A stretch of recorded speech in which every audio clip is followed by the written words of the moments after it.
nanti betul-betul ditunggu apa yang tadi sudah saya sampaikan.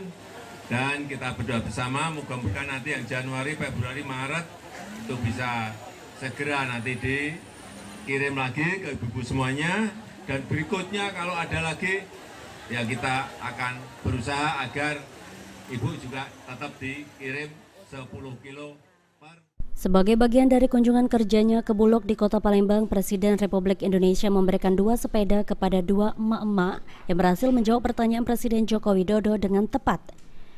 Dalam kunjungan kerjanya, Presiden Jokowi turut memantau berbagai kegiatan di Bulog Sumbaksel yang berkaitan dengan distribusi beras dan komoditas pangan strategis lainnya. Saat berinteraksi dengan warga sekitar, Presiden Jokowi memutuskan untuk memberikan sepeda kepada 2 emak-emak yang berhasil menjawab pertanyaan beliau.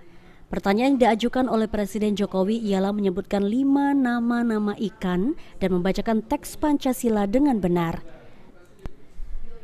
2 emak-emak Lia dan Romlasari yang mampu memberikan jawaban yang memuaskan Presiden Jokowi pun berhak menerima hadiah berupa sepeda. Menurut keterangan Romlasari, sangat senang dan tidak menyangka bisa bersalaman dan menerima sepeda dari Presiden RI. Kapan Bu dapat hadiah sepeda dari Pak Jokowi Bu? Alhamdulillah, saya merasa bersyukur kayak saya dapat mendapatkan pertanyaan yang bisa saya jawab. Jadi tadi jawab pertanyaan apa Bu bisa dapat sepeda? Mengenai ikan, jenis-jenis ikan. 5 nama ikan Bu ya? Ya. Seneng nggak itu Bu? Alhamdulillah, bersyukur saya kepada Allah. Mimpi apa semalam Bu bisa dapat sepeda dari Presiden? Tidak ada mimpi, tapi kebetulan saya mendapat rezeki. Irawan, PAL TV.